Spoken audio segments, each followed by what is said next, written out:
So let's take a few minutes here and talk about the discussion topic for this week.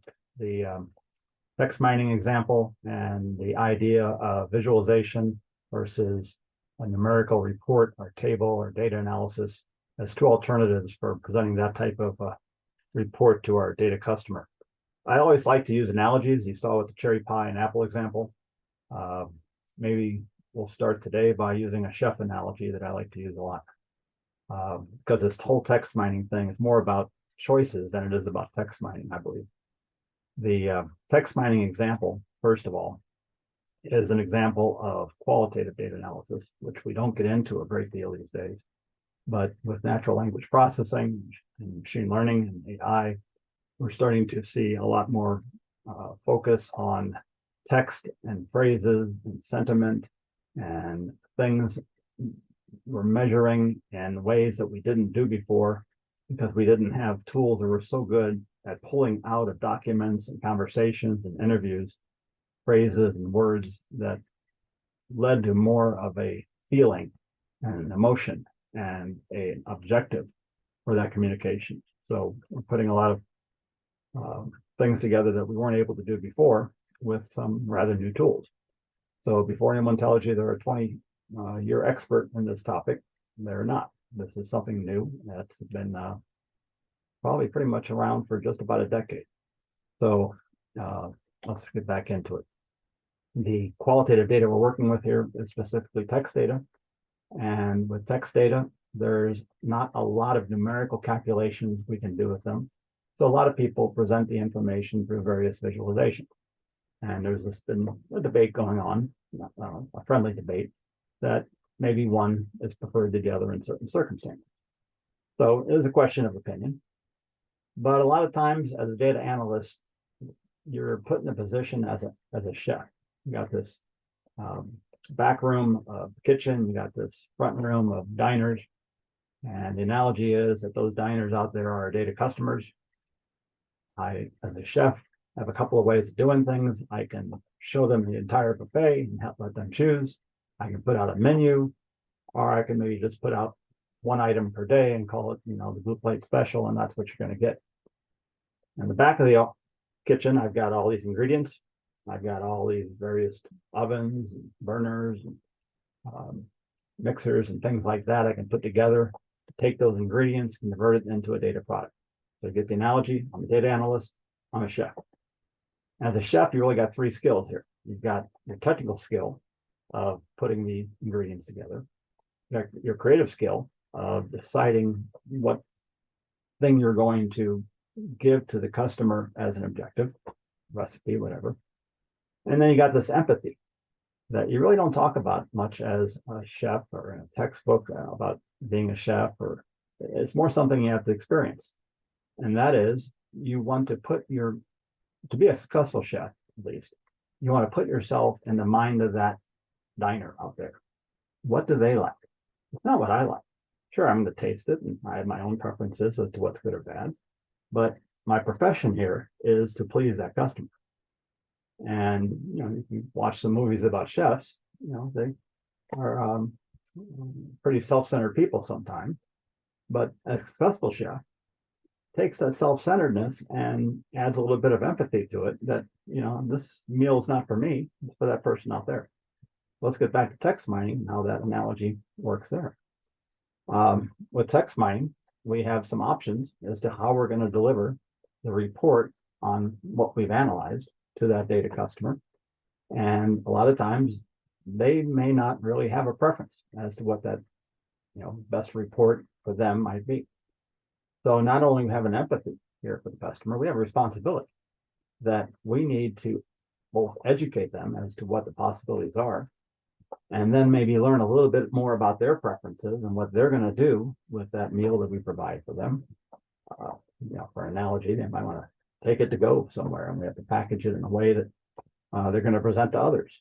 Or, maybe they have a specific objective in the near term of just getting through the day and, getting nourishment in their bodies, and it's not a big deal. Or maybe this is part of a much longer relationship we're going to have with that person, or a much larger project.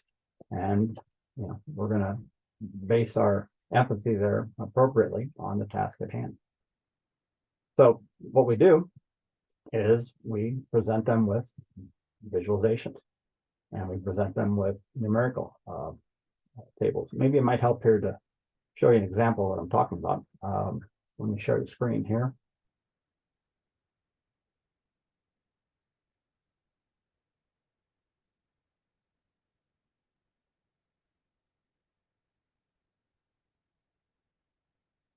Now let's bring up an Excel workbook here.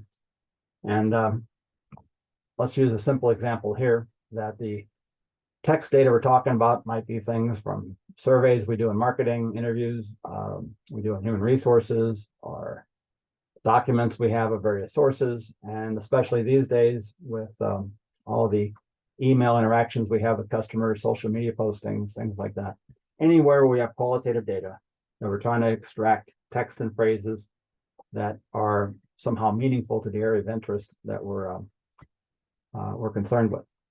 And the two types of analyses we're talking about are one that uses some sort of visualization, like the word cloud here, where the size of the word represents the frequency with which that word was used in that particular document or interview or survey.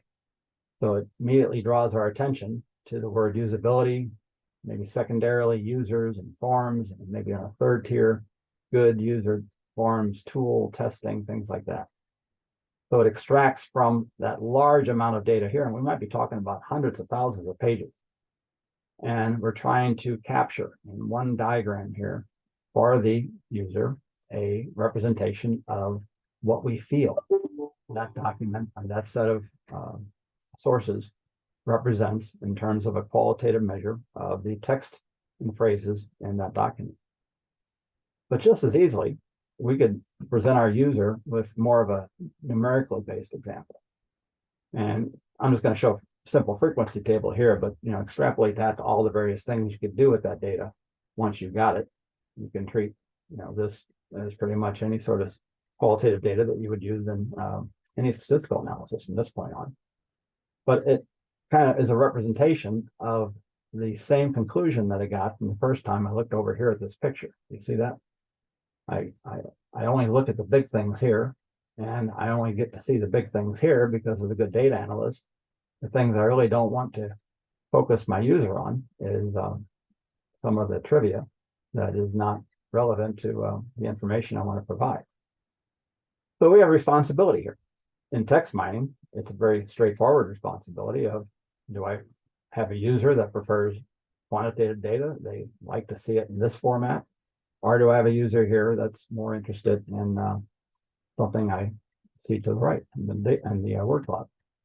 And that might be appropriate based upon the domain we're talking about. In marketing, I would be probably more tending to use what I see over here to the right. Because marketing, I'm trying to generate not just top-level summaries of what I see, but something that might be inspirational to the people in marketing. They're always looking for understanding beyond the obvious, because they think they have a good obvious feeling about what's important to the customer, but they want to put things together they haven't done before. So for them, not only are these larger words appropriate, but some of these smaller ones might be equally as relevant. And when they're looking at it the first time, I've seen this in presentations, they start focusing in on certain things. And they start getting ideas from some of these other just associations that they see between these words here that I just can't provide in a straightforward table like what I see over here. And there's not much emotion going over here to the left. There's a lot of emotion on what I see here on the right. But on the other hand, if I'm working with a financial customer that's maybe looking at, what would be a good example here? I've seen some examples where they're looking at published articles about a company to see what the sentiment is about that company, trying to predict, are investors going to buy more or less of their stock based upon written reports. And they're looking for words like growth. They're looking for words for profitability, outstanding, positives versus negatives, things like that. there they might want to focus in on not just a numerical analysis in a static form, but they might want to see trends in that data over time. Is there a changing perception of the popularity or the respect that people have for that company, and they're correlating that to the amount of shares traded in that company, purchases and sales that day based upon news that day or over a week or over a month. You get the idea here. There's a lot more quantitative data analysis we can do on trends in text mining data that we see for that customer. And then you get in the whole idea of how this is used in cybersecurity, where they're looking for trying to identify phishing emails, trying to identify fake credentialing, things like that are representations where they're looking for exact words. They're looking for reports that are identifying certain phrases and things that they can use to identify those fraudulent documents from the good documents.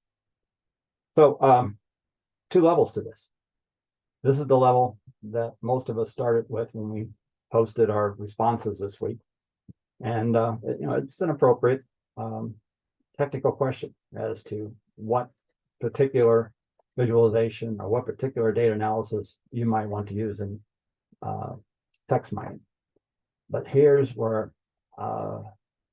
I love to take these discussions, and that's to that next level below that. And that's getting back to the chefing analogy. We can be very good technically, and we can be very good creatively. But if we don't have that empathy, I don't think we're going to be a data analyst for too long. Number one, because I don't think our customer is going to like us as a chef or as a data analyst. And number two, I don't think we're going to like our customer. You need to have the mindset that I can adapt the analysis to what I call the return on the information investment, or return on the analytical investment that I make when I prepare these reports. I have to put in a certain amount of my investment, but as my old controller boss at Ford Motor Company would say, I'm a fixed cost on the balance sheet of this company. As an analyst, I don't make a dime for the company. I don't sell anything. I don't create a product. I help other people sell things. I help other people create products. And you always have to have that sense of responsibility, that I have to be empathetic to the needs of this data customer. And that empathy means that I look for opportunities to both learn myself what other forms of reports are out there for not just text mining, but for everything we're talking about in this course and other courses you might take. That empathetic ability to care and show the customer that you care about their ability to use what you're providing them in better decision making is what it's all about. So what do you think about that? Agree, disagree? Do you have a favorite? Let's hear from you now.